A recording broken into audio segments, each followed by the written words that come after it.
Je suis ravi de vous retrouver aujourd'hui pour le 7e épisode de cette série dédiée aux entrepreneurs. Et vous pouvez retrouver tous les épisodes de la saison 1 en cliquant sur le lien tout en haut de l'écran. Et dans cette vidéo, j'aimerais vous aider à conclure vos ventes naturellement. Vous allez donc apprendre très simplement quelles sont mes 4 astuces pour faire un bon closing et signer à tous les coups. Allez, c'est parti!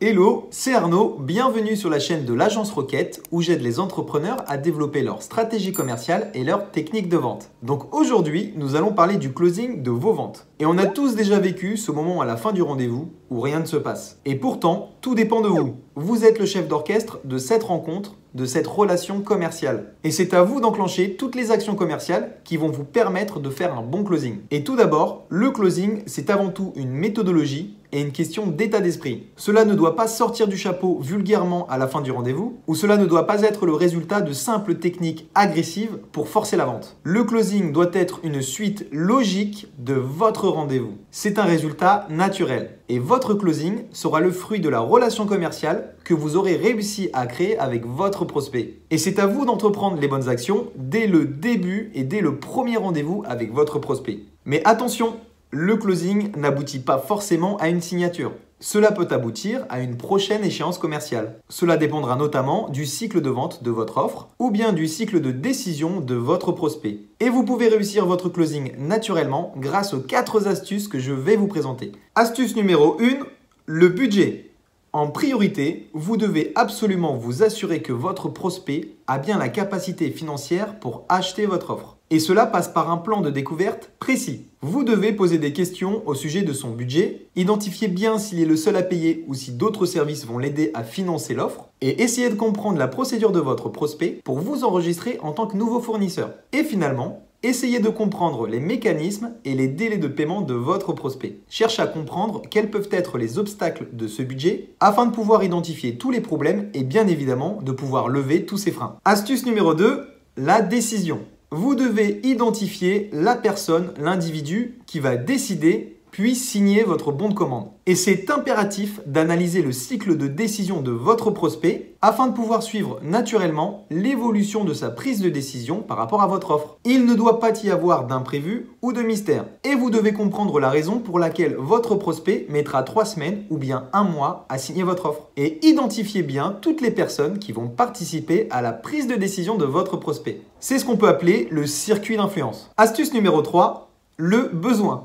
Assurez-vous de bien répondre aux besoins de votre prospect. Votre offre répond-elle à une problématique précise? Apporte-t-elle un bénéfice précis à votre prospect? Apporte-t-elle une vraie solution? Une vraie réponse? Et il est important que vous puissiez aligner les enjeux de votre prospect avec les bénéfices de l'offre que vous allez lui proposer. Il faut que cela matche. Et il n'y a rien de pire que d'essayer de vendre une offre qui ne répond pas aux enjeux d'un client. Alors concentrez-vous sur les mots-clés que votre prospect vous partagera lorsque vous lui poserez des questions au sujet de ses problèmes, de ses contraintes. Astuce numéro 4, le calendrier.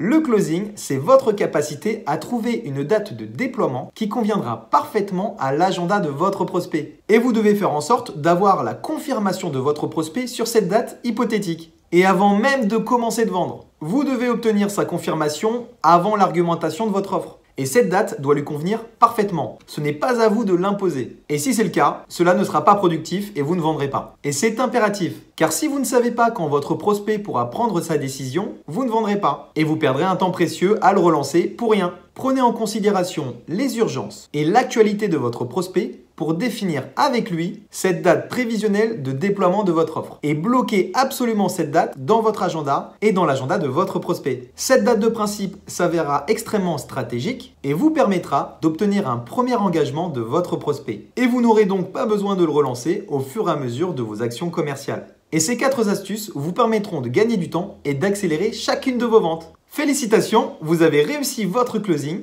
mais vous devez maintenant vous préparer à fidéliser votre client. Alors retrouvez-moi vendredi prochain à 14 h dans le 8e épisode de cette série dédiée aux entrepreneurs. pour vous aider à fidéliser vos clients après vos ventes et à consolider votre relation commerciale. J'espère que cette vidéo a pu grandement vous aider. S'il y a des choses encore un peu floues, n'hésitez pas à me le dire en commentaire de cette vidéo et je me ferai un plaisir de vous répondre. Alors je vous donne rendez-vous vendredi prochain pour le 8e épisode et je vous partagerai mes techniques pour fidéliser tous vos clients. Merci à vous de suivre l'Agence Rocket, lâchez des pouces et abonnez-vous. Je vous dis à la semaine prochaine. D'ici là, prenez bien soin de vous. Allez, ciao!